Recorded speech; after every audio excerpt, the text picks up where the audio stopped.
Hello and welcome to the first episode of the Hangry Mexican. In this podcast, we're going to be talking to different people from different walks of life and see what makes them tick.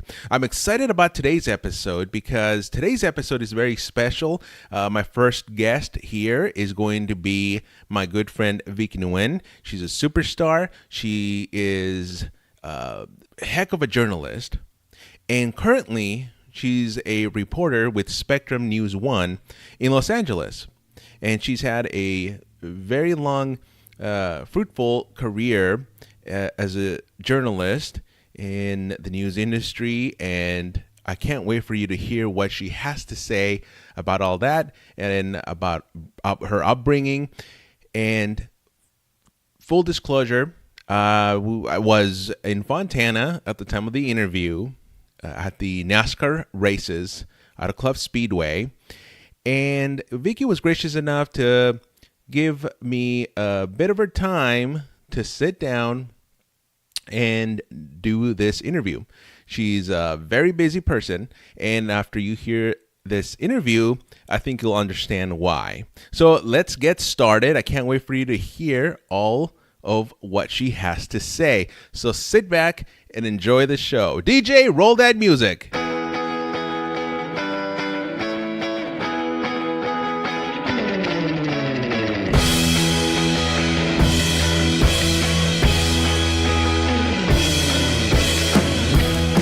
First of all, I just want to thank you for being my first guest on this show. This is awesome. No, it's an honor. But also that I love the fact that you introduced me to, what's this called again, this drink? It's an iced green tea latte in the venti size from Starbucks. My husband actually introduced me to this, and I introduced it to you. Yeah, I know. And now my wife, Claire, she's drinking green tea too, but she actually loves this stuff too, right? This is like the fake tea thing, like the legit tea drinkers drink legit tea. And then, we kind of add milk to it to make it taste like a little bit more like a dessert. Yeah, no, it's awesome. I've been going on this matcha or green tea craze lately. I think we even went to go eat at this Japanese food restaurant because they had green tea ice cream. That's really the only reason. It's the best fried green tea ice cream with a little bit of chocolate syrup drizzled on top. It's so good. Oh man, there's a place in Long Beach. I'll take you guys next time.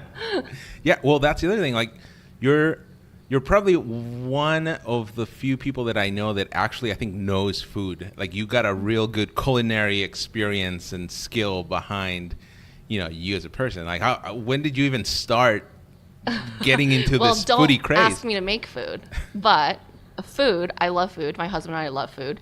And I always tell him that the reason why I gained weight is because I got into a relationship with him. Because before then, I would never eat. I would eat once a day, and that's it. Sometimes I would forget that I didn't even eat. But then, when you're dating someone in the beginning, what do? You go hang out all the time and find places to eat. And in Orange County, that's like a lifestyle. You get in line, long lines, to go eat great food. When you're done, you go get boba, you get dessert, and then before you know it, it's time to eat again. And so you go to another place, get in line, eat, and then after that, you have to get boba or dessert. It's just the Orange County way of life. And, it didn't happen if you don't take a photo of it either. And so my friends probably hate that. But I take photos of, everything I eat. Yeah, well, I mean, your Instagram is just full of cool, pictures and adventure. I mean, I've seen your Instagram stories, and you're all over the place. It's almost like practically you're there for breakfast, lunch, and dinner all over the place. Yeah, and one of the greatest things about living in SoCal is you can eat in Orange County and then just drive 20, 30 minutes to Roland Heights Diamond Bar and eat there. And you can go back to Orange County for your dinner.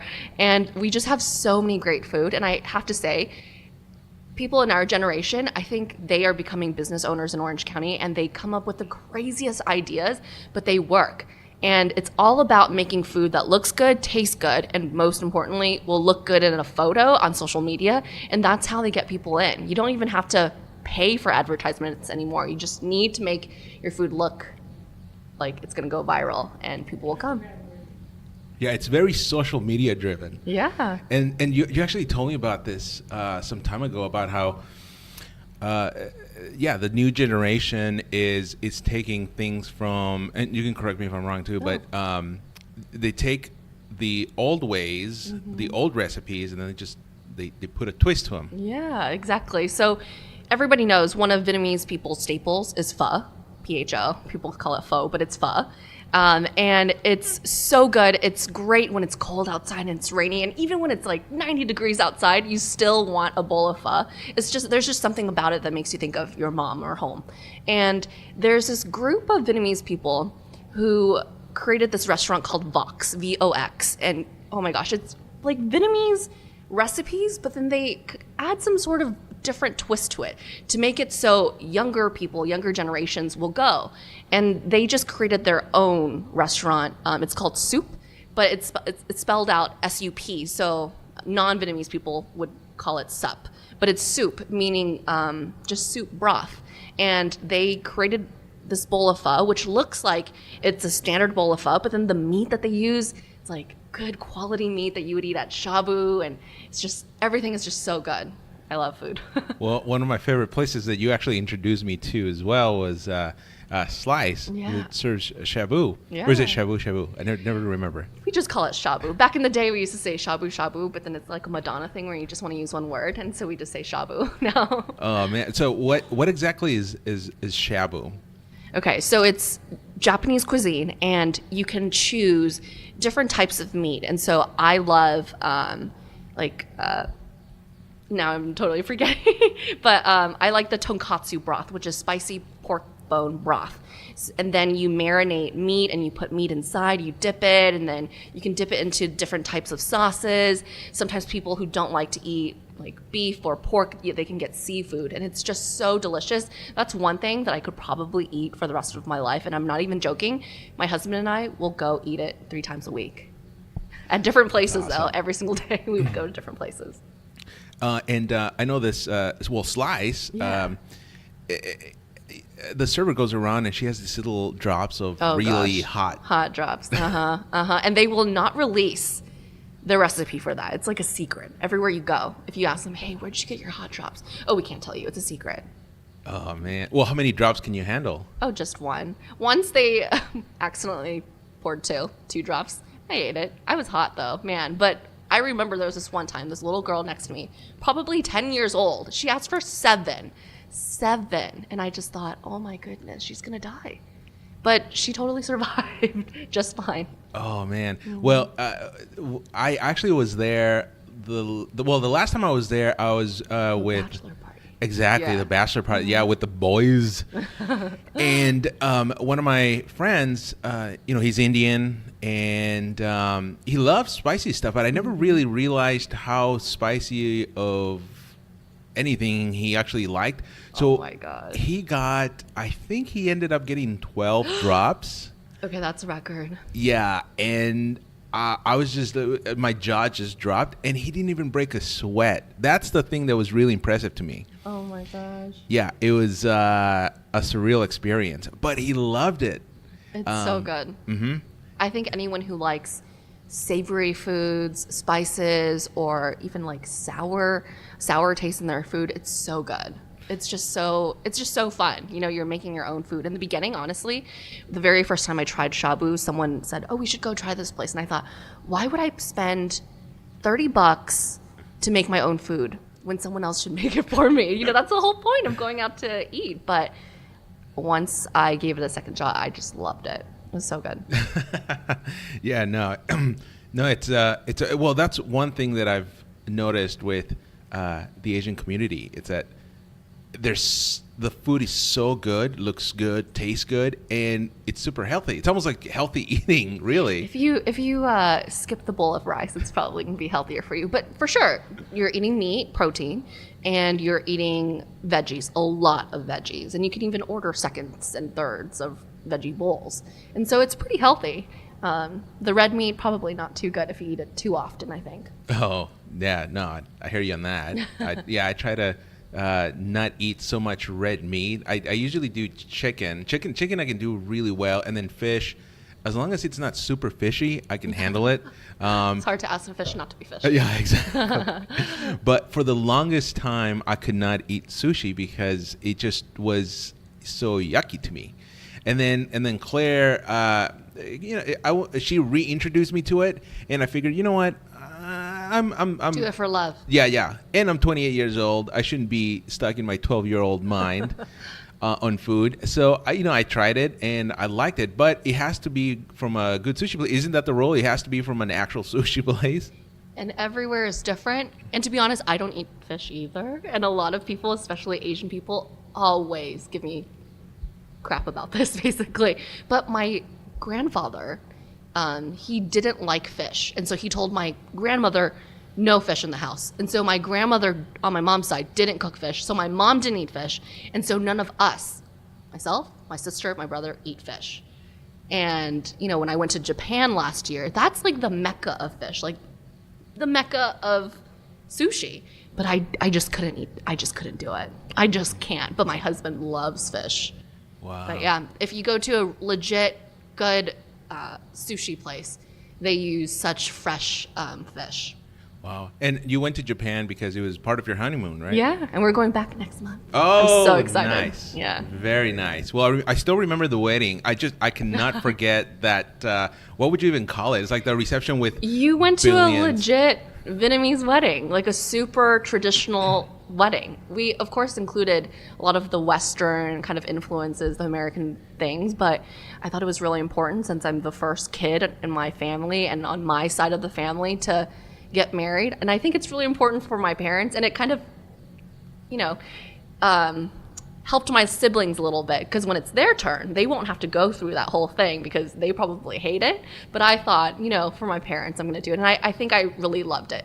To be able to include a little bit of your culture and your family's history into it, I think it's just so special. Oh, yeah. And I think weddings are the perfect place to do that. Yeah. I know when I got married, we did several things that we might not have otherwise done, but because of tradition, and that's really important. But and then the food plays into that tradition, because I kid you not, I think, weren't we eating for like maybe 5 hours before the dancing even started? That was my gosh. a huge course. 7 or 8 courses, I think. And that's part of the tradition as well, right? Yeah, we want people to get well fed and to have fun and lots of liquor, of course. What kind of Vietnamese wedding or Asian wedding would it be without liquor? I don't drink a lot, but it's something that you need to do and have. And to be honest, if you didn't have that, and if you had a traditional Vietnamese wedding, the elders will make fun of you, and that will be something you'll hear forever, that you didn't feed people correctly, you didn't provide the alcohol, and it wasn't fun enough. People will remember that. They won't care what kind of flowers you had or what you wore that day, but they'll care about the food. Oh, do you still have people coming up to you, either family members or any of the guests that were there, just really saying, "Oh, Vicky, oh man, that wedding, I still remember the time that blah." They love the food. They love the DJ. I keep getting so many people emailing me, texting me, asking me who the DJ is, and I'm so excited because one of my best friends booked him and the photographer, basically everyone, and my hair person, for her wedding. And so it's going to be fun. I think I went to 2 weddings that he DJ'd and MC'd before we booked him. And so we just felt like, oh, we trust him. He's fun. He gets people off their feet. And the dance floor was always full. Always full. And that's kind of how you can tell if it's a good wedding. If everyone is off their feet, no matter how old they are, from all walks of life. If they're enjoying themselves on the dance floor, that's a good wedding. Oh, that's awesome. And it's a good way to lose all the calories that you yeah, that you're gaining. I think I had to roll first to get the food in me just like evenly distributed. But no, that was. And I'm so proud that you guys ate all that food, because it's probably one of the first times you've had some of those dishes, and so it's a whole cultural experience. I know. Yeah, there was boy, there was a lot of stuff. I think there was even lobster there. Yes, lobster's a must. If you don't have lobster, they'll judge you. There's like shark fin soup or something like that. Yeah. And everything was so delicious. Thank you. That's why I still remember that particular aspect of the wedding. Like your vows. Where did that happen? But the food. Oh, the food. Exactly. Oh, I can tell you about the food. Mm-hmm. But no, it was an awesome wedding, and then you had been with your now husband for 10 years, was it? I mean, you met him in high school. Yeah, we met summer year going into my senior year of high school, and him too, actually. And I think that was 2006. It's hard to remember. 2006. It's 2019 now, so almost 13 years. So this September will be 13 years, and we've been married for a little over a year. Yeah. Wow. Yeah. Time flies. I know. It's so crazy. So why, after all this time, you finally decided, okay, now's the time? What changed in your life that made you want to decide, okay, now's the time to get married and settle down? Well, for sure, we've been together for so long. Some people would probably already thought we were married. But I was working in Santa Barbara when he proposed. And I knew that the end goal would always be to be able to work in Orange County or LA. I didn't want to live far away from him and then be married at the same time, even though I honestly think that it wouldn't have made a difference at all because the love is there, we trust each other, we care about each other, and it'll work. But I just knew that in order to be married, I wanted to be back home and living under the same roof. And so I knew my contract with KUIT in Santa Barbara was ending. And so after my contract ended, a month later, we got married. And so it just worked out, and the timing was right, I think. Yeah, and for those that don't know, Vicky is a reporter extraordinaire, I like to say. And she's worked in different markets. Now she's working in Los Angeles in that market. But before your stint in Santa Barbara, where were you? I did a lot. So right before Santa Barbara, I was in North Dakota. But after I graduated from Cal State Fullerton, I worked for a cable channel owned by Time Warner, which is crazy because now I work for Spectrum. And it's kind of like going full circle. But I worked for a little cable channel in the city of Garden Grove, so my hometown in Orange County. And worked there for a year, and I love the people there. They went to my wedding, and they were on the same table with you guys. And then I worked for a Vietnamese TV network, Saigon TV. It's right in the heart of Little Saigon in Westminster, and they broadcast throughout the United States on cable and satellite, and in Canada and in Vietnam. And so with them, I hosted my own bilingual show. So they hired me because they thought, we need to get more young people to watch our network. We don't want just grandpas and grandmothers watching our station. We want young people to watch. And so I hosted my own show, and it was great because when you apply for a job, even if it's your first job out of college, they'll ask you, especially if you want to be a reporter, if you have any live TV experience. And I didn't have any live experience, but I had live to tape experience. So it's a one kind of go thing. You have to say everything that you would say if it was live, and that would make the producers and the editors' lives so much better. And so I did that, and both those two jobs, I worked there for a little over a year. And then I got accepted for a reporter position in Bismarck, North Dakota for an NBC station, KFYR TV. It's a legacy station in the entire state. And so I was really lucky. I worked for your local news leader in North Dakota.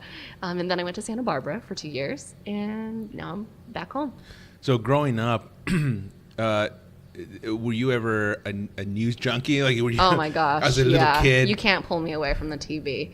I was so different, and I'm sure all of the news geeks out there could relate. Of course I watched cartoons like my siblings and my friends, but if I could choose, I would turn on KTLA in the morning, every morning before getting ready for school. And then when I got home from school, I'd watch Oprah. And then the 4 o'clock newscast for KABC, ABC7 would come on, and I would just watch that until I was done and with my homework and had to go to sleep.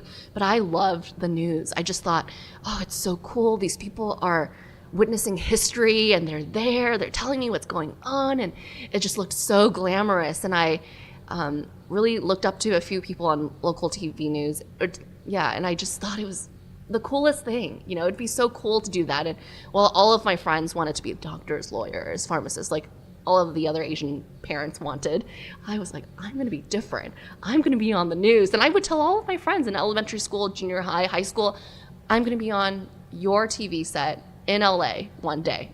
And I told them that. And what were your parents' reaction to that? Your mom's reaction in particular? I mean, was it just no, you need to study to be a doctor? Or like, what was that attitude? My parents are so different. They are the first. They came here to America, and I guess I'm the first generation. You would consider me the first generation in my family. But when they had me when I was young, I think they knew that I would get into this profession because literally in elementary school, when I got home, I would tell my Mom, I have to tell you what happened on the playground today. Every single day. This is what I learned. This is the new song that I learned. I have to sing it to you. And if she took her eyes off me for 1 second, I'd be like, Mom, I have to start all over again. And every single day at the dinner table, every single day. And so it was like having my own newscast. And so I think they realized it. And then... Do you do it in a reporter voice? No. In my little baby squeaky voice. Yeah, can you imagine like 9-year-old Vicky coming to you live from the living room? I wish. Mom. I wish.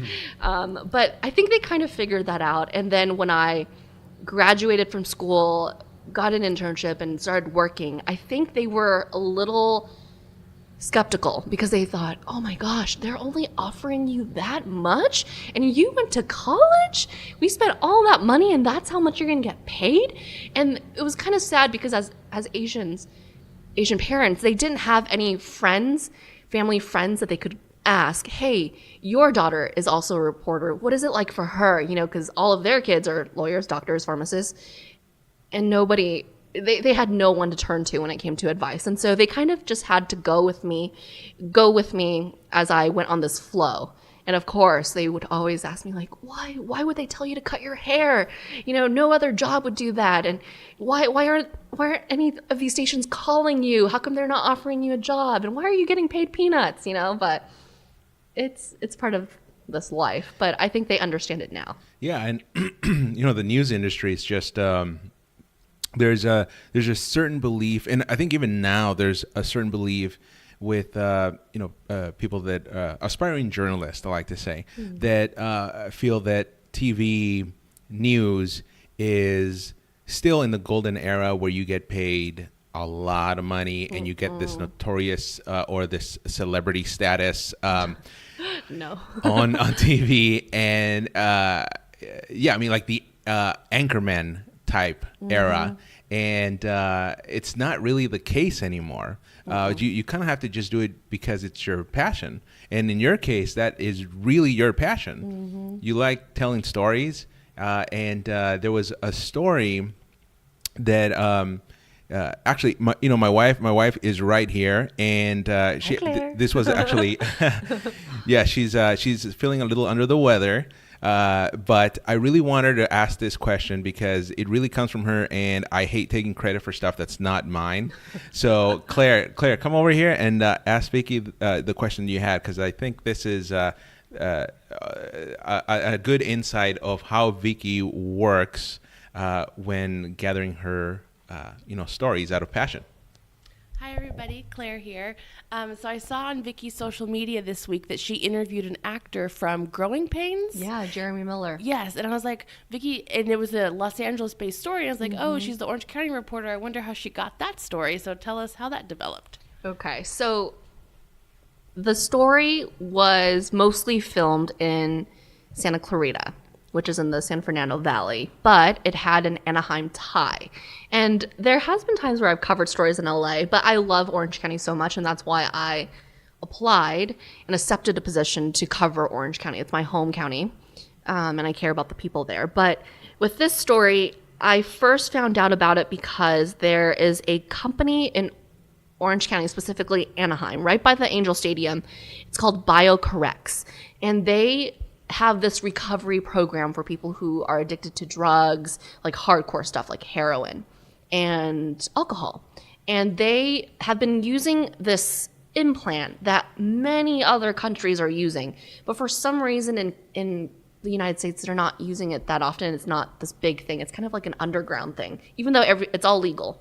But they basically put this implant in the fatty part of your lower abdomen, and once it's in there, it can last up to a month. It could last up to 3 months, and it'll curb your cravings for alcohol and opioids.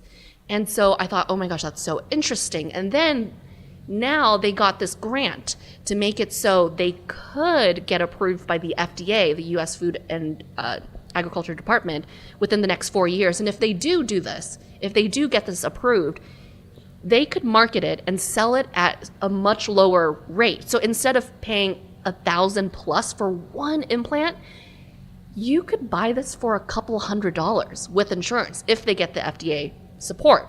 That means more people could potentially kick their addictions, right? And so I interviewed the CEO about this, and he kind of showed me what it looked like. It looks like a small piece of chalk, a used piece of chalk. And then I said, okay, but in order to do this story and get people to actually care and want to listen, you have to find a character for every single story. It doesn't matter if it's a hard-hitting news piece or a soft, fluffy piece. You have to get a character. And so I thought, okay, I need to find someone who has actually been a patient of theirs, And so I was looking around and nobody wanted to share their story because seriously, if you had an addiction to opioids, why would you want to tell people? Because it's something that you might be embarrassed and scared. And what if you lose your job? What if your neighbors start to shun you? Things like that. And so I started looking around, and then I found out that this actor named Jeremy Miller was a patient of theirs, and he wanted to shout on the top of his lungs, on the top of a mountaintop, to share this secret with people. Because he said with recovery programs, with peer support and therapy, if you just do that, you might be able to kick your addiction, but 90% of people who try to kick their addictions on their own fail. So he thought, if I get this implant, that could give me a push. And so he did, and it worked. And so he's been sober now for 3 years. His life is better. He's focusing on his family. His relationships with his children and his fiance are better. And I just thought, oh, this is an amazing story. Anyone who's struggling out there, this could be something that'll help you. And I think it's also important to remember that, sure, you are the one suffering when you're addicted to something, but the people who love you the most, they are the true victims. And so I thought this story could help them. Yeah, no, and it was an awesome story. And Thank you. One of the things that I really admire about you is your news gathering process, because I have not seen anybody else do what you do. Oh, no, and I'm sure there are plenty. No, because you have this very... you're just very disciplined when it comes to time management. Literally crazy. I think that's the real word you want to use. Anyone who has worked with me closely, Yeah, no, there was a point where I created a timeline based on all the stuff that you did when you worked in Santa Barbara, from when you first got to the station to how you gathered news and did your story, and then till the very end when you clocked out. And this timeline, I showed it to people, and they would not believe me when I told them that somebody, an actual physical person, did this. They just said, "No, this is impossible. This cannot be done." I said, "Well, Vicky's doing it, and this is based off her time management." So that's one of the things that I think you have that not a lot of people have, and that's, I think, helped you really succeed in your career, especially with stories like this one with Jeremy Miller. It takes, if you're an MMJ, right? So that's a one-man band. You do it all. Yep. So it's not an easy story to get, but your discipline is, I think, what really has made you succeed in this field. Have you ever been like that since you can remember? Yeah, I'm type A to the T. I try my best to not be that way, but I feel like it has worked for me.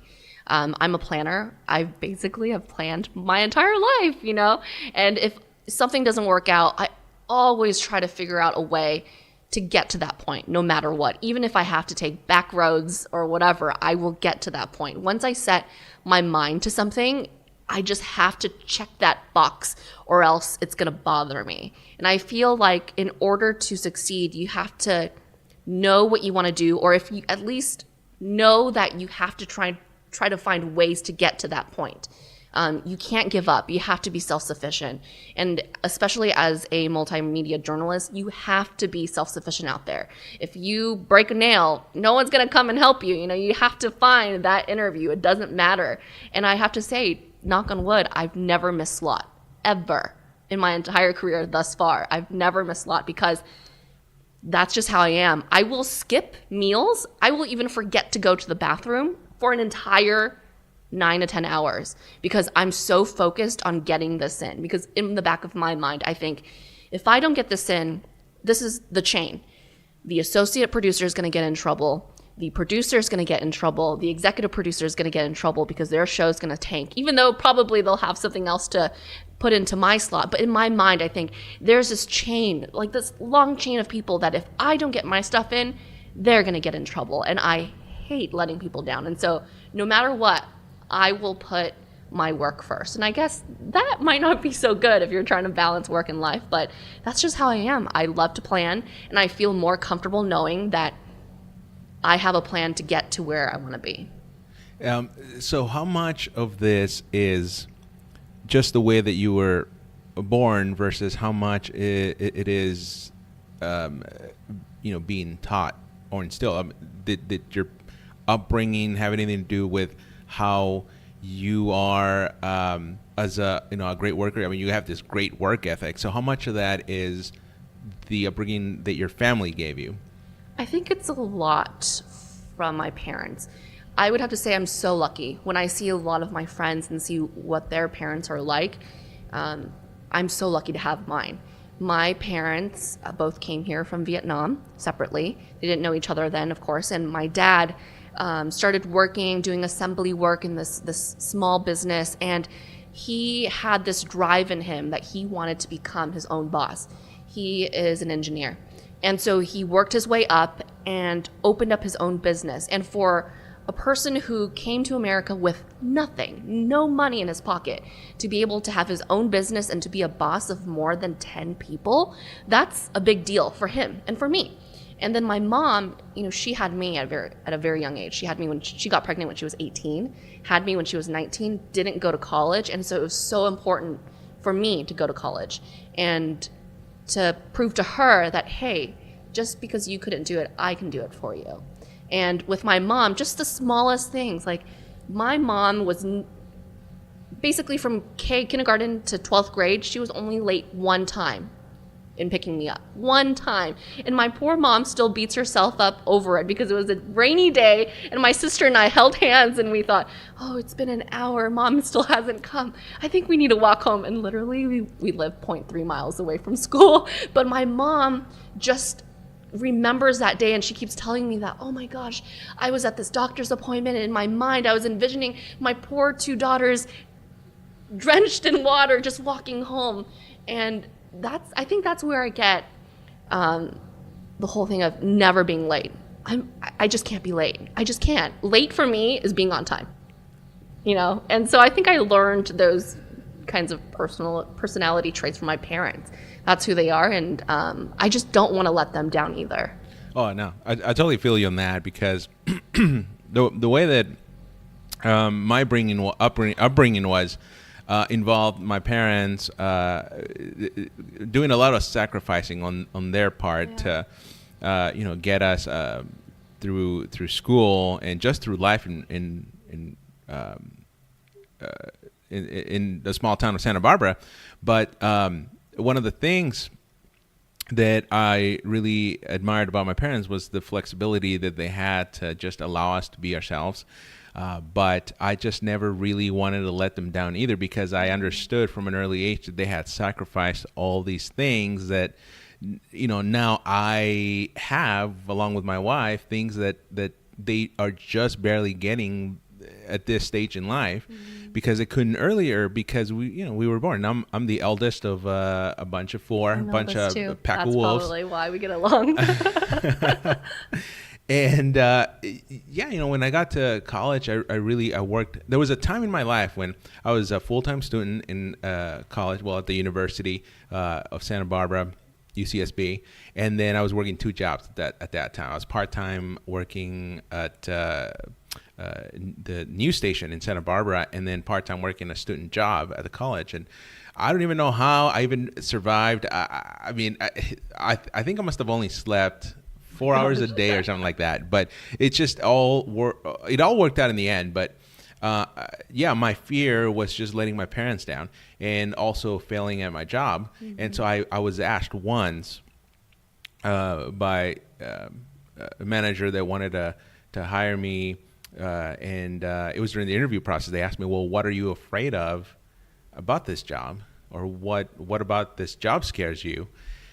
And that was actually the position for digital content director in Santa Barbara. So it was, you know, I had always dabbled in social media, and I had a knack for it, but I had never actually done it in this professional way before. Full time. Yeah. And yeah, so I was asked, what are you afraid of? And I said, you know, nothing about this job. The only thing is failing at it. And so that's going to propel me to do better.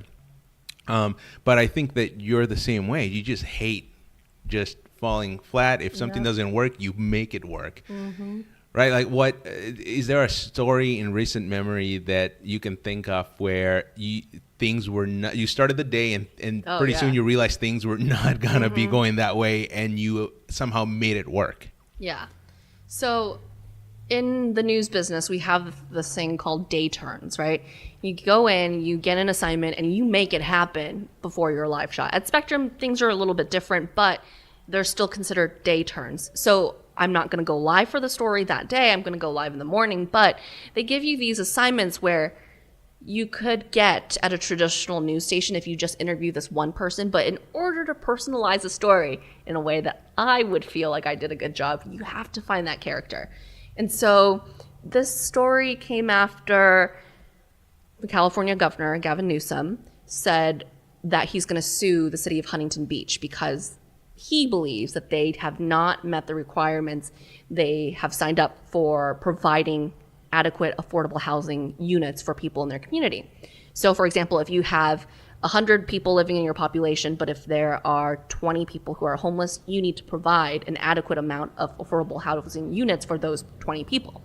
And so in order to do that story, I reached out to the city attorney for Huntington Beach. He said yes right away, which I was so floored. I was like, what? You're going to say yes? Thank you so much. Oh my gosh, you have no idea what this means to me. So I'm rushing there to get that assignment. But in the back of my mind, when I got this assignment, I thought, oh my gosh, how am I going to find a character for this story to make viewers care? Because if as a viewer, if you watch this piece and if you just heard from the city attorney, who cares? Like, that's boring, you know? Okay, another city guy talking. But if you can get a personal story in there, then for some reason, heartstrings will be tugged when they watch this piece. And so in my mind, I thought, oh my gosh, how am I going to find these people? And it was raining that day. Big deal for Orange County when it rains. And I'm going around these apartment complexes, standing by the leasing offices. I don't have an umbrella. I'm wearing this rinky-dink raincoat that doesn't even fit me well anymore. And I'm going up to people, hey, do you live here? Okay, are you in the affordable units that they have? Because 10% of every unit in Huntington Beach has to have affordable units set aside. And so 90% of the residents there, they're paying full price, but 10% of them are not paying the full price. So I'm going up to people, hey, are you living in the affordable units? And people are like, no, I'm not. Oh my gosh, how can you say this about me? And other people ignored me. Other people ran away because who's this crazy woman standing outside the leasing office in the rain? And so I'm going around asking people, and I just think, you know what? I can't. And I called real estate agencies, real estate brokers. No one could help me because I needed them to help me now because I had to turn the story in 3 hours from that point. And I was going around and around, and then I thought, where would people go if they wanted to find a place to live? And so I thought, apartments.com? Zillow.com? No, that you still have to have a lot of money to rent because it's so expensive to live in Orange County and the rest of California. And so I thought, okay, let's go onto Craigslist. And you go into Craigslist and you click under apartment/housing, and underneath that there is, I think, seek housing. And so I just clicked on that option. And then I was going through the very first 5 posts, and there was a post saying, a 73-year-old grandmother looking for housing in Huntington Beach, Westminster, and Garden Grove. And I thought, oh my gosh, this is it. I hit jackpot. And so I clicked on her page, read her little bio, a little post thing, and it's about this woman who currently lives in Westminster, but she wants to stay close to the Vietnamese community. And so she wants to live in Huntington Beach. And so she also said she can only afford $350 for a single bedroom, and she's willing to do their dishes, do the housework chores for them in order to get that one small bedroom. And I thought, okay, I'm going to call this lady. And a lot of people don't know this, but it's our job to be professional schmoozers. We have to basically be salespeople. And so I call this woman and I said, hi, my name is Vicky Nguyen. I work for Spectrum News 1 in LA, and this is who we are, what channel you can see us on. And I'm sorry I'm calling you because I found your post on Craigslist, and I'm so sorry I can't afford to help you out or offer you a bedroom, but I'm doing a news story about the city of Huntington Beach getting sued by the state, blah, blah, blah, blah, blah. And I need someone to do a story on to talk about this topic. Do you mind if I interview you? This lady said yes. I had 2 hours before my deadline. This lady said yes to me. She doesn't owe me anything, and her story is so personal. I met her at a Starbucks, and she just told me, I live in this place, but the woman that I live with is so mean. She's stealing my money. She's an elderly woman. This is elderly abuse going on, according to her. And I just thought, okay, well, why do you want to live in Huntington Beach? And she said, well, you can film me if you want. And so I just filmed her, and she talked to me about how she is 73 years old. She's looking for a place to live, a place that she can afford. She's on a fixed income with Social Security, and this is all she can afford. And I asked her, well, if you have this amount of money, why can't you just rent a place? And she said, well, I've been on the Section 8 housing waiting list for 8 years. I have not been able to get in. Okay, so, how has your luck been in trying to find a place to live? And she said, well, all of these people are telling me that they don't want to take care of me because they're afraid I'm going to die in their homes, that I will become a burden to them. And in my mind was just blown. Wow. Because in my mind I thought, low-income families are probably the ones trying to get into housing, or veterans, right? But you totally forget that the elderly population, that's such a vulnerable population. And so she said yes. To make the story even quicker, I made slot, I turned it in, and it was great. I went live the next morning, and everybody was touched by my story, and people called me and emailed me and asked, how can I help this woman? People would say, I want to donate $100 to her. Please let me know how I can reach her. And so the power of media, it's insane. But basically this story led me to other stories and other stories, because I had no idea that elderly people were going through the situation. So how does it make you feel when you do a story like this and you actually make a positive impact on somebody, on a life, on a person? I just feel so proud that I can do this. A lot of people, when you talk to them about their job, they'll just say, oh yeah, today was fine. Oh, my boss is so annoying or something, But with me, if you ask me, I'm just so pumped. I have so many stories I want to share with you, because I meet such incredible people that inspire me. And the one thing that I really do love about Spectrum is the fact that all of these stories that I'm doing, I pitched. I believe I've covered maybe 10 out of the X amount of stories that I've covered there that wasn't my own pitch. But everything else I pitch because I care about the community. One story leads me to the next, and I find things that are so interesting, and I just want to somehow change the world. It sounds very like Miss America, okay, that's so cliche, but seriously, I hope that with every story that I present to people, if there's one person that I can change or get them to open up their minds and want to help someone because of my story, that makes all the difference. And one story idea for me. Yes. And Claire, she was my assignment desk editor in Santa Barbara. I love her, and she still sends me stories to this day, and I still reach out to these people because, I think it's a great story that I should cover, and I believe I've covered 2 or 3 of the stories that Clara sent me. Actually, that brings up a point that I actually want to ask you about. Is it important? Well, just because you move from market to market doesn't mean you have to just forget about your relationship. So how important is it to continue those relationships to what you ultimately is going to be your career. It's so important. All of the people that I was closest to in all of my previous markets came to my wedding. I believe that when you're in this industry, you need to be like a sponge, like really always be amped up to learn and meet people and learn from other people, because everybody comes from a different walk of life, right? My upbringing and your upbringing, totally different, but there are similarities, and I could learn from all of the situations that you went through that I didn't go through, right? And so I feel like it's the same thing when it comes to work experience. Everybody starts at a different level playing field, and everybody learns something. Everybody has made different mistakes, and so those have become lessons. And so every time I go into a different newsroom, I gravitate towards the people that I think have been through a lot, who have a lot of information and knowledge to share with me. And I think it's so important to be nice to people, and don't be fake, because people will know if you're fake, right? But really be genuinely interested in people. And I think that just makes me want to forever be their friend, and your friend, and Claire's friend, and John's friend. I think it's so important to just learn from people.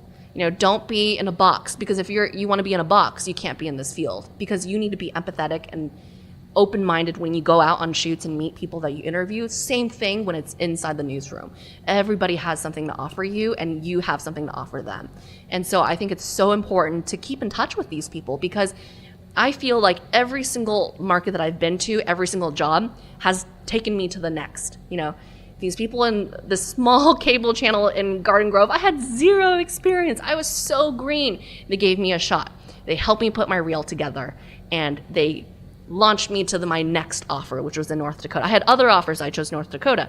And so there I was close to Cliff Naylor, Megan Mitchell, and they launched me to my next station, which was in Santa Barbara. I was close to you, John, Claire, Jim, the news director. He, gave me a shot too. And he was different in a way where I felt like he respected me, and he gave me space to grow, make mistakes. And if I did make a mistake, he'll say something to me and let me know, but gave me enough room to learn on my own. And from there, he helped me, and you guys helped me get to LA. So I feel like all of the friendships and relationships that you make, and even mentorships in every single station, takes you to your next point. And so because you went to your next point and you make it in LA and Orange County, don't forget about the people who helped you before, because you wouldn't be where you are today without those people. Every single one of those people, everyone that I mentioned, helped me get to where I am today. And I think that's where the wealth is, really, because like we were talking before, the money just isn't there like it used to be in the gold age of news, but now you get something different. You've gotten many opportunities to change a life through your work, and you've gotten to cultivate these friendships at these stations that you've been, that have helped you out in your current position, and so there's a sense of this is the wealth. I don't need to be this rich person when I have this. When I have these friendships and when I've changed people's lives. I really like that story of the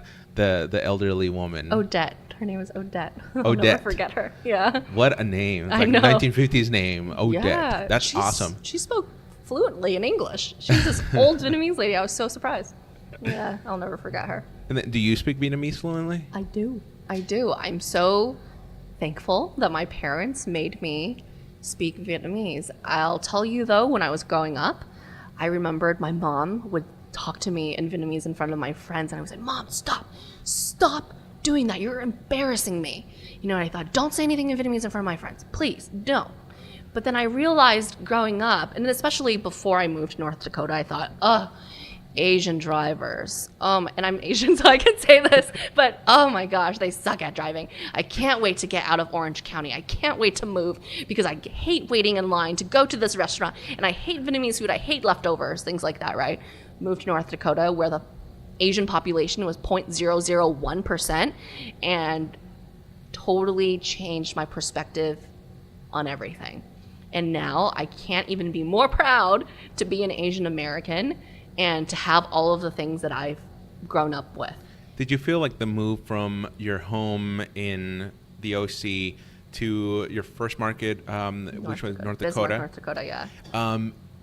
Do you feel that contributed to you really appreciating your upbringing and what you had in OC? Yeah, because that was probably the first legitimate time that I lived alone.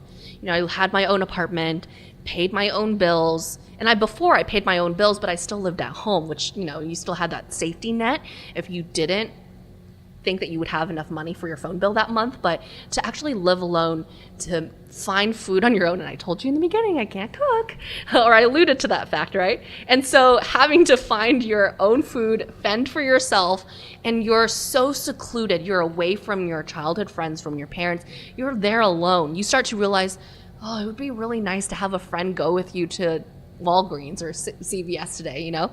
But over there, I couldn't get Vietnamese food. I couldn't get Asian food. You could, but the food there wasn't great at all, actually. Yeah. And I started thinking, I need to go to a nail salon because that's where I can find Asian people, you know? I'm not joking. And so I went to That's awesome. a nail salon, and I don't know why, but people always think that I'm not Asian. And so I'm sitting there and they're doing my nails. And I remember the first time I heard someone speak Vietnamese in months. And I thought, oh, I'm home, you know, in this nail salon. And so they were doing my nails. And eventually they'll ask me, they're like, wait, you're on TV. You're Vietnamese. We have the same last name. And I'm like, yeah. And we started talking. And then they invited me over for dinner. And this is so weird, you know, coming from Orange County in California where everyone is so on their own, doing their own thing. And, you know, you're nice to your neighbor, but like, do you ever go to your neighbor's house for lunch? That's weird, you know? That's weird for us Californians. And they asked me, hey, do you want to come over to our house? We're making like all this food, like all of these Vietnamese dishes. You should come over. And I thought, okay, yeah, sure. Like thinking that I should just be polite and say yes, right? And I remember like driving to their house that day. I thought, okay, I need to tell my boyfriend at that time, this is where I'm going to be. This is the address. I'm going to be at their house at this time. If I don't leave at this time, something happened to me, okay? Like, call 911. And so I go to their house, and they spoke in Vietnamese the entire time. So many dishes that I missed, you know? And it was just so amazing. And I thought, I'm so thankful. I'm so thankful that I can speak Vietnamese to communicate with these people, and that being Vietnamese allowed me to make new friends in this state that I didn't have any friends beside the coworkers that I worked with. You must have been in heaven. Oh my gosh. I went there like once every 2-3 weeks, and, you know, then I saw them when I did my nails and stuff, and it was just great. Do you still talk to them? We're friends on Facebook. We'll like each other's posts and things like that. Occasionally, the mom who owned the nail salon will message me on Facebook and just say like, oh, hope you're doing well, happy Thanksgiving, and things like that. But I always said that I'll see them, but, you know, I just don't have time. But I'm so appreciative of them. And so when you returned home after your your stint in North Dakota and then Santa Barbara, and you finally came home, what was your mom's reaction? Was it like, Vicky, you seem very different? Or what was the... I loved eating leftovers. You know, before that, I'm like, Mom, I can only eat that meal once, and then tomorrow has to be something different. You know, like, I'm so picky like that. But spoiled Vicky. Exactly. Huh? But then I thought, no, I need to keep eating this. This is so good. When am I ever going to eat this again? And so I just became super appreciative. And I also learned that vanity is not everything either. Because in North Dakota, everybody, like on weekends, they wouldn't put on makeup. They wouldn't do their hair. They wouldn't change from their home outfits to go to Target. But here I was like, I can't leave the house unless I have makeup on and unless I have my hair done. But then seeing them and seeing how they lived their lives and how simple everything was and how happy they were at the fact that everything was simple changed me too. You know, back then, if I didn't go shopping every single weekend, I'd be upset. If I didn't buy at least one thing on that shopping trip, I would think my time was wasted. But now I realize there's so many different things that you should be thankful for. And every single market has taught me something like that, little life lessons. One of the things that you actually were part of after you returned home to the OC was a documentary, right? PBS documentary. Oh, yeah. Mm-hmm. And that was, I mean, I can tell you, Claire was crying at the end of this documentary. Someone emailed me, one of my good friends. He said, I didn't know that they served onions at PBS. Whoa! Well, it was so good. It was so good. I might have even cried a little bit, but I'm not gonna admit that. But can you talk a little bit about that experience? Because it must have just been surreal, and it was a very personal project too. It's my mom's, basically our life story. So my mom was born in 1970 in Vietnam. Her dad, my grandfather, is white. He was from the United States. He was too old to serve in active duty, but he was a civilian. So he worked at the airport in Vietnam, in Ho Chi Minh City, which back then it was called Saigon. He met my grandmother. They fell in love. And I'm sure everyone has heard these stories before, and they think, oh, yeah, like the men, they just went over there, had children, and just like, or had these relationships with women, and they just left, like one night stands. But my grandparents' love story was different. They loved each other. They lived with each other for like 3-4 years. My grandfather didn't live on base. He lived with my grandmother. They got their own home together and had my mom. And in 1973, when the Vietnam War ended and the Americans had to retreat and go back to their home countries, he had to leave. And when he left, he asked my grandmother, come with me to America. And she said, no, my parents are old. I can't leave them. That would be disobedient of me. And so she stayed back, and he wanted to take my mom with him to America. But my mom said, no, what are you going to do with this infant daughter? How are you going to take care of her? And so my grandfather left, and my grandmother and my mom stayed behind. And for years, my grandfather tried to send money, send letters and things like that. But then the communist government would interfere and not give them anything. And so for a really long time, my mom grew up as a child with the face of the enemy. She didn't look full Vietnamese. She had to hang out with other kids just like her of mixed race in order to be kind of like a group to protect themselves. Because if you walked on the street without support, all of the full Vietnamese kids would beat you up, because they thought the Americans were the enemy, and anything that tied you to the Americans made you the enemy, including your face and your skin color and your hair color. And so my mom grew up always wanting to meet her dad, and all these kids would say like, oh, you should go to your dad's country. And she would say, I don't even know where he lives, But my grandfather left behind a tiny little passport photo. And on the back, he put his full name, Henry T. Lamb, Lamb. And he gave that to my great-grandfather on my mom's side. And this entire time, if the communists came to your house and if they saw anything that tied you to the Americans, you would be basically slaughtered. And so my great-grandfather held onto this photo and kept it a secret until my mom was about, I think, 13 or 14 years old. And because of this Homecoming Act, the Americans created this Congressman, Robert Mrazek. He created this thing because he thought, all of these kids that are Americans are stuck in Vietnam. We need to do something. And so my mom got to go to the Philippines and eventually America. But this entire time, she had no idea that my grandfather in America kept trying to sponsor them. He never forget them. 13, 15 years later, still didn't forget them. But my grandmother just didn't want to go because she was afraid he might have had a new family. So my mom, growing up, she kept telling us, oh, this is the story about your grandfather. You need to know about your history, your culture, because when I was a kid, I always wondered, why am I so light-skinned, and why don't I look like my friends? And so she would tell me the story, and being the person that I was and still am now, I was so curious.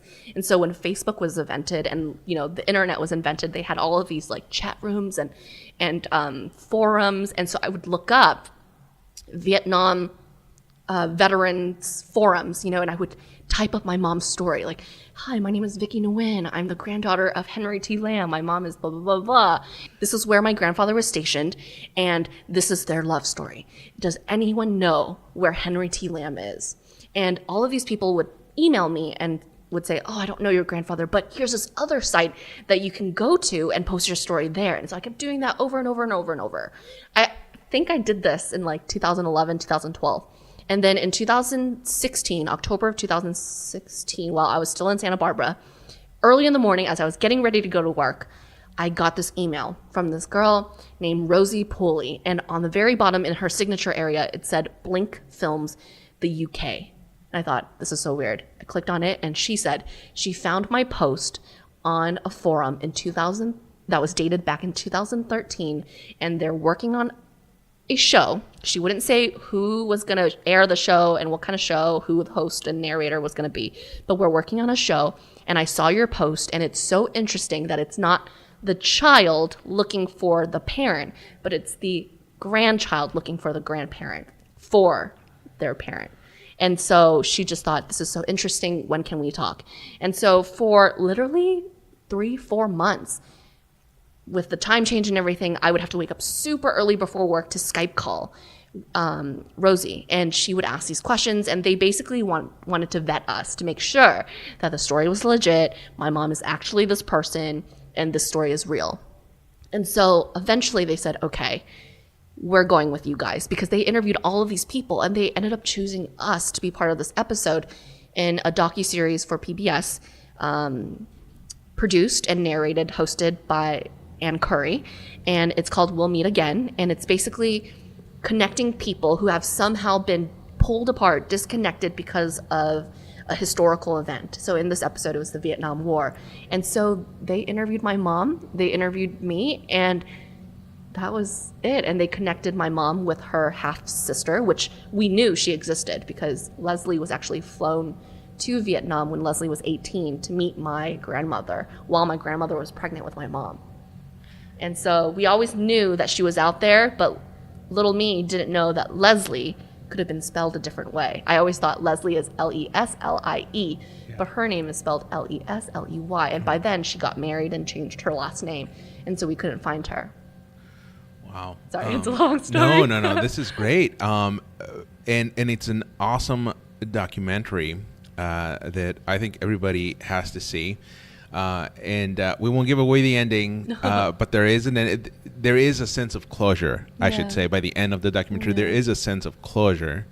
But yeah, so anybody listening to this, you just have to go and get it. So what's it called again? We'll Meet Again on PBS. There you go. And this group that basically originated this or kicked off this documentary project, was that on Facebook, or was it a different type of group on the internet? They're called Blink Films, and they basically create shows. So a lot of shows are on BBC, a lot of UK networks, like big networks over there. And I think they also work with the National Geographic, the A&E. And so they basically make these shows and then they sell it to big networks like PBS and say, hey, this is our show. This is the plot line. These are our characters. What do you think? How much do you want to buy this for? And so Blink Films were the ones who reached out to me first. And so when they reached out to you, had they seen a post on social media? All of my posts were all on veteran forums and blog sites, like old ones. If you were to go on there now and look for those posts, those websites still exist, but nobody posts on those pages anymore. Wow. You know, they're so old. Yeah. Man, that's wow. It's really interesting that you can still find all this information out and about, like out there in the World Wide Web. It's I mean, social media has become like a big thing, like Facebook and Instagram, and that's where a lot of people are communicating nowadays, but you kind of forget that, you know, there's like a grave sites of websites, basically. Yeah. And a lot of times you never know, there might be something or somebody else on the other side that is going to answer you back. They're still paying for that URL. Exactly. Yeah, all these years after. So on social media, at what point in your life did you actually get on social media? I think my very first social media platform was Zanga. Zanga? Have you heard of that? Vaguely. It's like before Blogspot. Is that before MySpace too? I believe so. Wow. So Zanga is like an online blog thing. So I love writing. I love reading. Like LiveJournal? Yeah, like LiveJournal. Even before LiveJournal. Zanga is XANGA.com. Zanga. And you would go on there and you can befriend people and you can post photos and write blogs. And so I did that. I would talk about, oh, this is what I did this weekend with my friends. Here's a photo. So like everything's accompanied with a photo. And so Zanga became LiveJournal. LiveJournal became Blogspot for me, and then MySpace, of course. And then can't forget MySpace. Facebook. All of this. Yeah, I know. Now, MySpace, I think, was my first real social media account. I think I still have an account there, but it's evolved now. I made sure all of mine are dead and gone. Yeah, I forgot about it. To tell you the truth, I completely forgot about MySpace. I remember one time I just logged off and never again did I log back on. And then years and years later, it turned into this music site now. It's kind of weird. I'm from the old era where MySpace was like the latest and greatest thing. And then Facebook and Twitter came. And Facebook, I think at one point was just text-based. Yeah, it looked so boring. Yeah, it was so, like, the screen or the whole page was white and the little bars were orange and blue for your friends and your little bio or something. I know, like that. Like you needed a college email to you couldn't personalize it like you could with MySpace if you knew how to do code. Yeah. Really different. Yeah, and with the most recent Facebook outage, what was that, like two days ago? Yeah. It kind of reminded me of that time when it was just text-based, because a lot of people had trouble posting to it, but every now and then I was literally just sitting there on my computer, just clicking let's see if it goes through, let's see if the post goes through, and so every now and then it would go through, but it would only be the text that would go through. So I think my one and only post that day, while this whole Facebook site just went down, was Facebook is down. That was it. That was the only thing I could get out. I don't even know if anybody saw it, because a lot of people were experiencing this issue. But you actually experienced a heavier issue than this with your social media account. Oh, I almost forgot about that. Yeah, and I think you're the only person so far that I know personally that this has happened to. I've heard about this, but. And I mean, it's terrible. It's terrible. I mean, you think, oh, it's social media. Can't you just go outside and breathe and just talk to people? But I mean, there's if you're cultivating a social media presence, it's really important. And if you're in this business. Yes, exactly. So what actually happened to you? One day you just wake up, and then what happened? Yeah. So at night, everything was fine. I did my routine check of all the different social media platforms I'm on, and everything was fine. Went to bed. Woke up in the morning, the first thing I do is check my emails, just in case if something came through the night before, if a breaking news happened. And I got an email, my personal Gmail account, that said that there was a suspicious login. Okay. And then I thought, okay, I wonder what happened. Check the next email, also from Facebook, and it said that I am no longer the owner of my professional page. So that's the page where I post all of my work stories, all of my Facebook Lives for viewers, and basically all of the history that started back from my first internship. So all of the stories from my internship days until present day. And so I thought, that's weird. Then I logged into Facebook. It didn't approve my password. And I thought, not even my personal Facebook page? No. So basically Facebook wiped out my personal Facebook page with all of my personal friends and all of that, all of the photos, and then my professional page. And I thought, well, okay, I'll just start a new Facebook page. Then I thought, maybe I should check my other social media platforms. Twitter, everything was okay. Everything looked normal and the same. Instagram, same issue. Wouldn't accept my username, wouldn't accept my password, nothing. I tried to change my password to see if I can log in again. No, nothing worked. And then I started asking people that I knew, hey, can you do me a favor and search me on Facebook and tell me what you see? People couldn't find me at all. It was like I didn't even exist. None of the work that I ever did exists anymore. None of the photos or videos that I've posted exist. Totally wiped out. I reached out to you. I was in training. It was like probably my first month or two at Spectrum, and I was just freaking out because I knew I was going to be in training all day long. No way was I able to handle this. And people at home, they might think, oh my gosh, social media, are you kidding me? Like, why do you care? here's the thing. Once it happens to you, you realize that all of these memories, all of these things that you did, and stupid me, I didn't back up all of the photos and videos that I posted and all of these URLs for my old stories. And so I thought, well, this is something big to me. You know, this is my life. It's part of my career. So I reached out to you. You helped me try to regain everything back. But the weird thing with Facebook is you can't talk to a real person.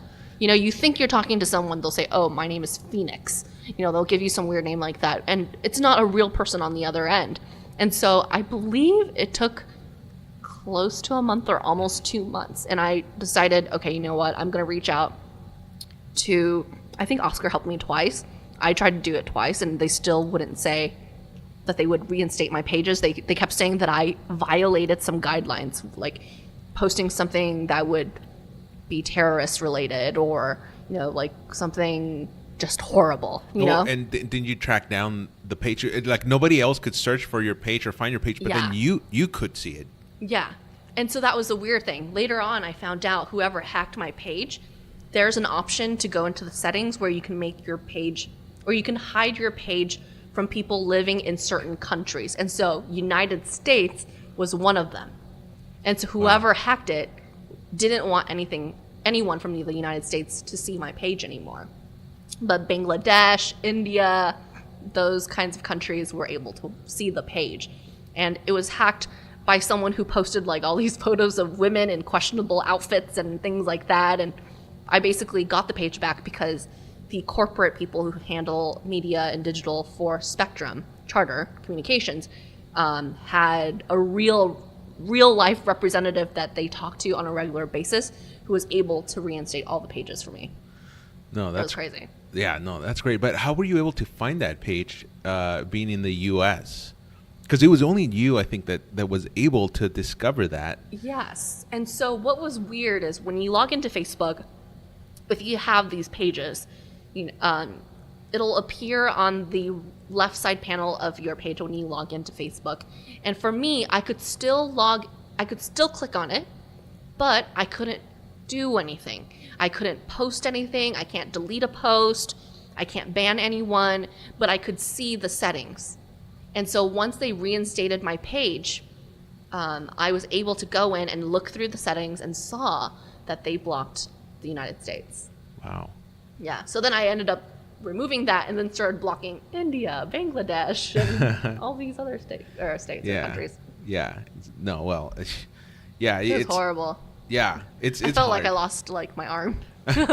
Yeah. No, that's it's a horrible experience for anybody to go through. And like you said, it's you don't care until it actually happens to you. Mm-hmm.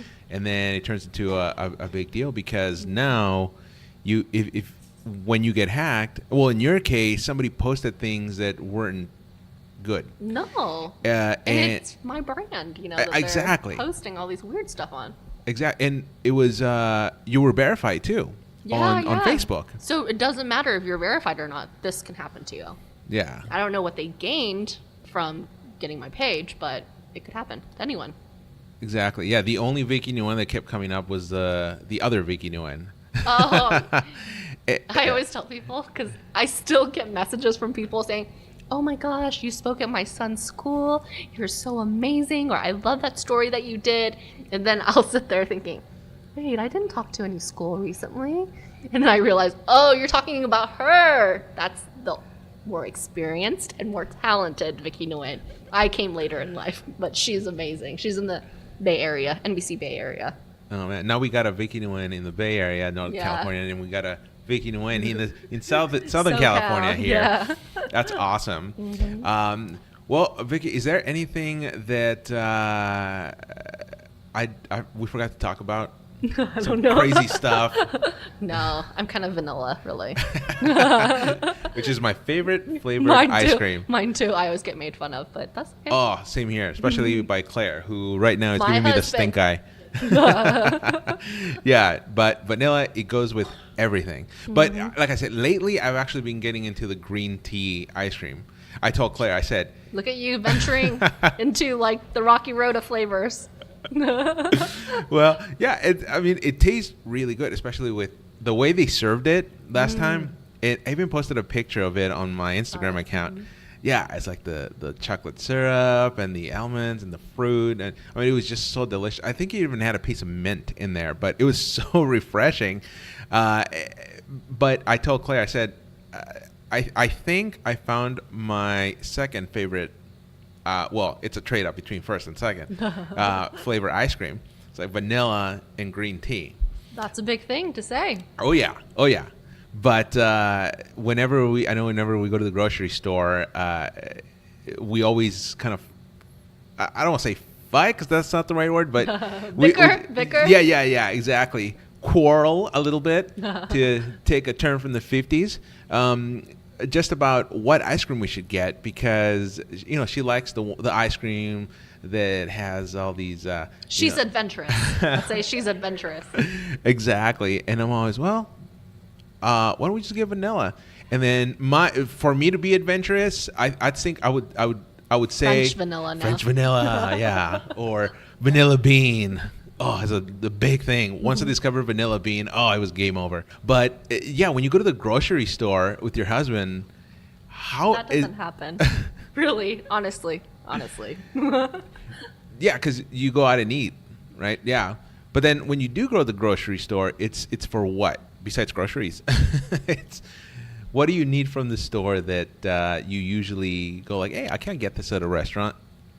Oh, well, to be honest, if we do go into those weird spurts where we want to make food and meal prep at home, he'll go to the perimeters of the store. That's what you're supposed to do. That's where you get your vegetables and produce, things like that.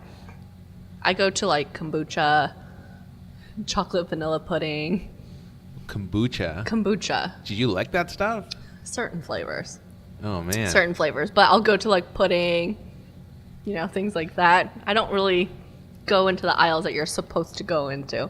Well, actually remember, because at Jolly Cooks, so I remember that you used to bring these meals for the week from Jolly. Yeah, we went through those spurts. And then when I was home after we got married, went on our honeymoon, and then I wasn't working for like 6 months or so, I actually made meal preps. And he never complained. He never said they tasted bad or anything. So I think I can do it. I just don't like getting my hands dirty. Like, so if I have to touch dirt or dirty things for work, I'm all about it. I'll do it because it's for work. But if it's for cooking, constantly had to wear gloves or wash my hands.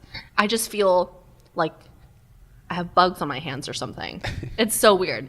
There must be some sort of name for this phobia, of not wanting to cook and trying to find every single excuse not to cook. Well, there's only certain things that I can make. Claire can cook, really good stuff in the, in the oven, the stovetop. She can bake really great things.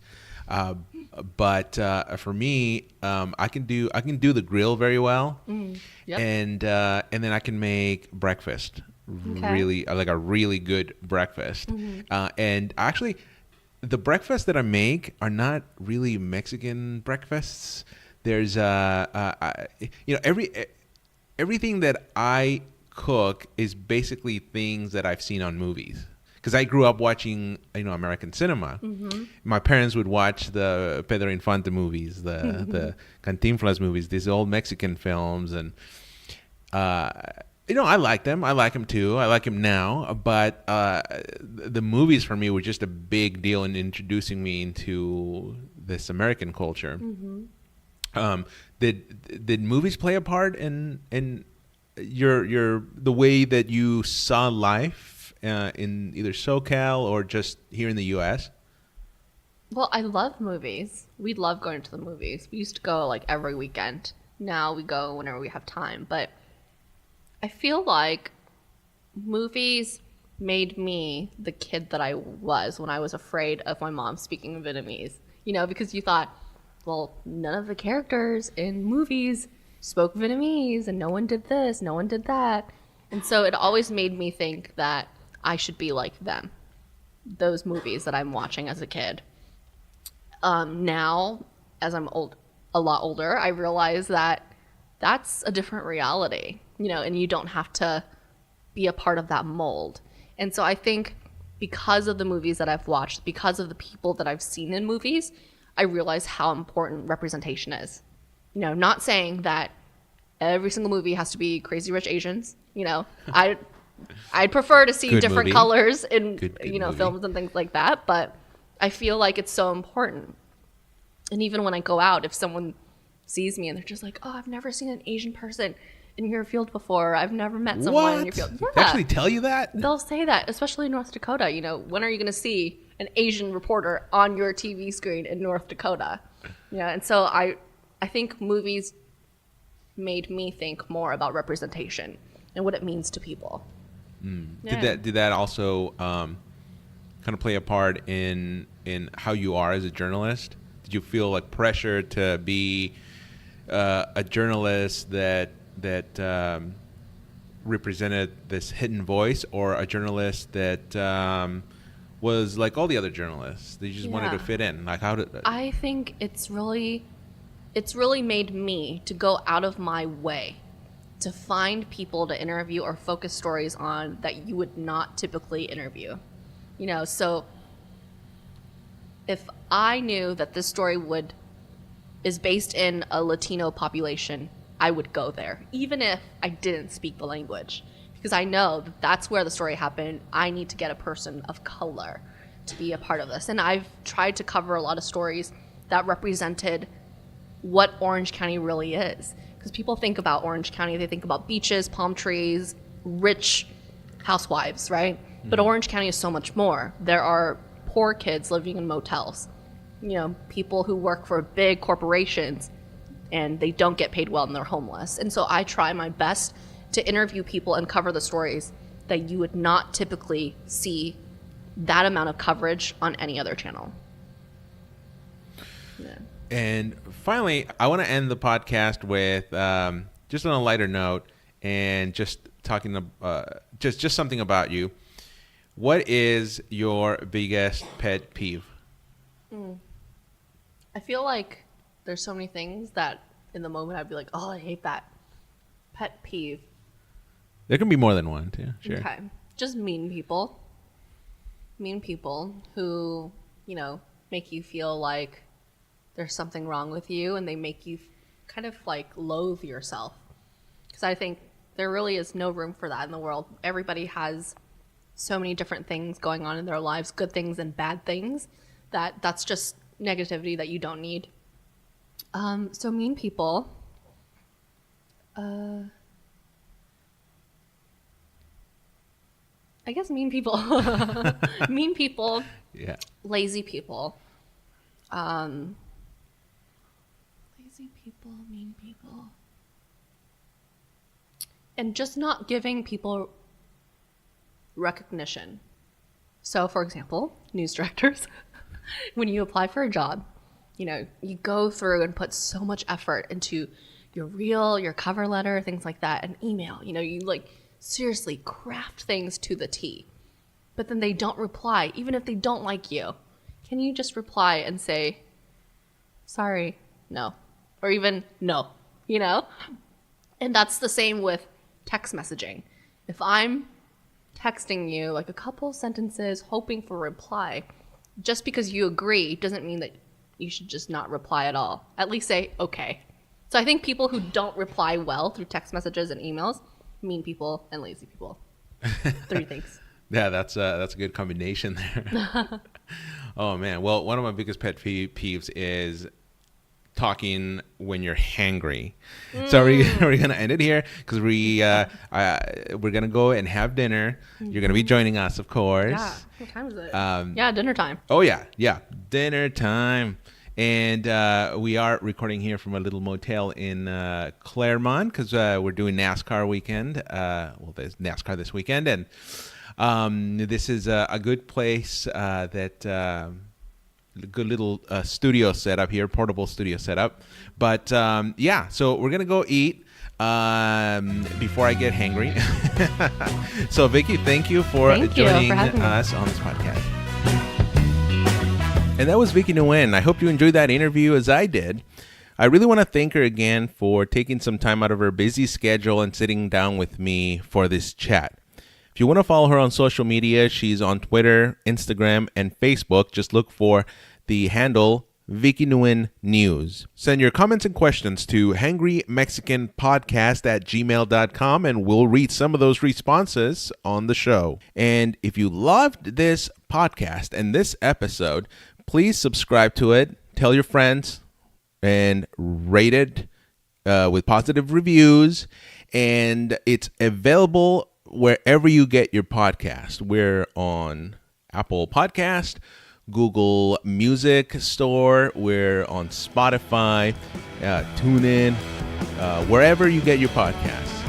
So until next time, good night and good luck.